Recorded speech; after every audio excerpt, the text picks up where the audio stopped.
అయినా ప్రతిసారి మాట్లాడుతుంటాడు, నాకు తెలియక తెలుగుదేశం వాళ్ళు గృహ నిర్మాణానికి సంబంధించి నా పైనే, ఎస్ఎస్ మాల్కు సంబంధించి నా పైనే, డిఏడబ్ల్యూ కాలేజ్ సంబంధించి నా పైనే, ఇంకొకటి ఏందో చెప్పినాడు నా పైనే. నేను మామూలుగా అయితే ఆ పిల్లోడు ప్రవీణ్కి నేను స్పందించాల్సిన అవసరం లేదు, స్పందించను కూడా. ఎందుకంటే నా దృష్టిలో ప్రవీణ్ జుజుబి, ఏది చెప్పినా జుజుబి అంతే. నేను పెద్దగా నేను స్పందించాను. కాకపోతే ఒక్క మాట చెప్తా ప్రజలారా ప్రవీణ్ గురించి. ప్రభుత్వం మీదే, ప్రభుత్వం మీదే, వ్యవస్థలన్నీ మీ చేతిలో ఉన్నాయి.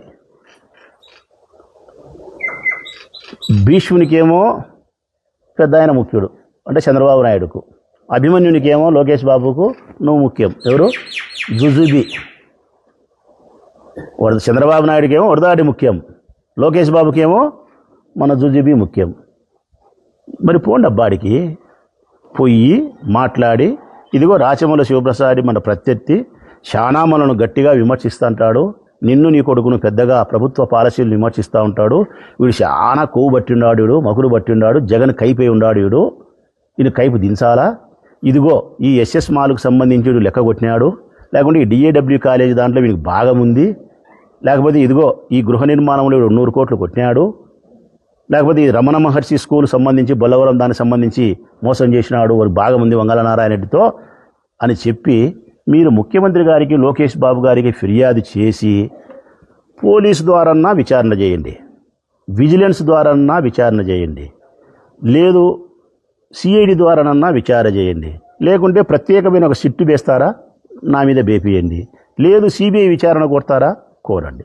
ఈ 5 police, vigilance, CID, sit, CBI ఈ 5 ఉండేది. ఈ 5 ఏదైనా సరే అబ్బా కొడుకులకు చెప్పి నా మీద విచారణ చేపట్టమని చెప్పి నేను మనస్ఫూర్తిగా మిమ్మల్ని స్వాగతిస్తాను. ఇంకా మీ ప్రభుత్వం పెట్టుకొని కూడా మీరు నా మీద నేరానికి సంబంధించిన అభియోగాన్ని చేసి విచారణే చేపట్టకుండా ఉండి ప్రతిసారి మీడియా ముందుకు వచ్చి బట్టగాల్చి ముఖాన వేస్తే ప్రజలేమనుకుంటారు, రాసుకుండే మీడియా మిత్రులు ఏమనుకుంటారు, ఏమనుకుంటారు ప్రజలు? ఏంది బయలుది పొద్దునుగులు రోజు అల్లరి, ఆ ముసలోడు చూసి ఇట్లా మాడతాడు, ఈ పిల్లోడు చూసి ఇట్లా మాడతాడు, ఆయన చూసే పొద్దునుగులు విచారణ చేసుకోరా బొచ్చు నా ఇంటికి కూడా పీకలేరని ఆయన అంటున్నాడు. మరి నిజంగా వాళ్ళ ప్రభుత్వం ఉన్నప్పుడు వాళ్ళు మరి సిబిఐకో సిఐడికో ఎవరికో వేసి విచారణ చేసి నిజంగా తేల్చింటే నేరం చేసినాడని చెప్పచ్చు కదా అని ప్రజలు అనుకోరా? అనుకుంటారు మిత్రులారా. అనుకుంటూ మీరు తప్పుడు ఆరోపణలు చేస్తున్నారని చెప్పి అనుకుంటారు. ఇంకా కొంతమంది మొరటు మనుషులు అయితే ఏమనుకుంటారు అనుకుంటే, ఈతీనమ్మ చేతగా నా కొడుకులు రాజకీయ నపుంసకులు అంటారు మిమ్మల్ని. ఏమంటారు? రాజకీయ నపుంసకులు, చేతగానటోళ్ళు అంటారు మిమ్మల్ని. మీరు అనిపించుకోకుండా ఉండాలంటే ఈ బట్టగాలిసి మొగాన వేసేది కాకుండా ఈ 5 ఏదో ఒకటి నా పైన విచారణకు స్వాగతిస్తూ ఉన్నా. నేను ఏమాత్రమే కానీ ఇబ్బంది లేకుండా చెప్పగలుగుతా ఉన్నా. ఈ మాట చెప్తానా అంటే ప్రజలారా, రాచమల్లి ఇంత గట్టిగా ఇంత బాగా గంభీరంగా చెప్తానాడంటే రాచమల్లి చాలా గొప్పోడుబ్బా అనుకుంటుంటారు మీరు. కాదు ప్రజలారా, రాచమల్లి గొప్పోడు కాదు. ఇది రాచమల్లి గొప్పతనం కాదు, నిజానికి ఉండే ధైర్యం ఇది. ఇది రాచమల్లి గొప్పతనం కాదు, నేను ప్రజలకు చెప్తా ఉన్నా. నిజానికి ఉండే ధైర్యం ఇది. ఎప్పుడైనా మన వైపు తప్పు లేనప్పుడు, మనం నిజాయితీగా ఉన్నప్పుడు, నిజం మాట్లాడగలిగినప్పుడు ఇట్లనే వస్తాయి మాటలు ఎవరికైనా. మనం తప్పు చేసినప్పుడు ఇట్లా మాటలు రావు. కాబట్టి రాచమల్లి యొక్క మాటలు కాదు, నిజానికి ఉండే ధైర్యం. నేను మళ్ళీ చెప్తానా, మీడియా మిత్రుల ద్వారా స్వాగతిస్తానా. వారు ఏ విచారణ చేసినా కూడా నేను స్వాగతిస్తాను. బట్టగాల్చి ముఖం అనేసేది మానుకోండి. ఇంకా రెండో మాట చెప్తా. ప్రవీణ్ చెప్పింది దానికి ఇంత ప్రవీణ్ చెప్పినాడు కదా, ఏంటంటే అయినా నేను పట్టించుకోలే. ఒక్క మాట చెప్తా. ప్రవీణ్ చేతిలో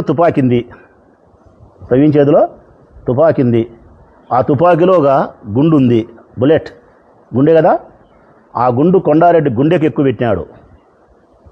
కానీ ట్రిగ్గర్ నొక్కడానికి ఆ తుపాకీ పెట్టుకునే దానికి ఒక భుజం కావాలా. ఏం కావాలా? తుపాకీ పెట్టేదానికి ఒక భుజం కావాలి కదా బా ప్రజలారా. తుపాకీ ప్రవీణ్ది, అందులో ఉండే గుండు ప్రవీణ్ది. ఆ గుండు ఎవరి తగలాలా? కొండారెడ్డి గుండెకి తగలాలా. అందుకు భుజం ఎవరిది కావాలా? రాచమల్లిది కావాలట. కాబట్టి నీ భుజం వాడుకుంటా అన్నా అంటున్నాడు. నీ భుజం వాడుకుంటా అంటున్నాడు. వాడుకో తమ్ముడు అంటున్నా నేను. ఇది వాడుకో, నాకు అభ్యంతరం లేదు. నువ్వు నా మీద ఎన్ని నిందలు వేసినా, ఎన్ని దరిద్రమైన మాటలు మాట్లాడినా ఏమి ఇబ్బంది లేదు. I'm very cool. ఇంకా మీ ఇద్దరి తోడుదంగల గురించో లేకపోతే మీ లెక్కల వ్యాపారాల గురించో చెప్పాలంటే మచ్చుగా చెప్తా. మీ లెక్కలకు మీరు ఎట్లా కొట్లాడుకుండేది అని మచ్చుగా చెప్పాల్సి చెప్తా. ఇప్పుడు నీ మీద అంత స్పందించాల్సిన అవసరం లేదు కాబట్టి స్పందించను. ఎందుకంటే నా దృష్టిలో నువ్వు జుజుబి.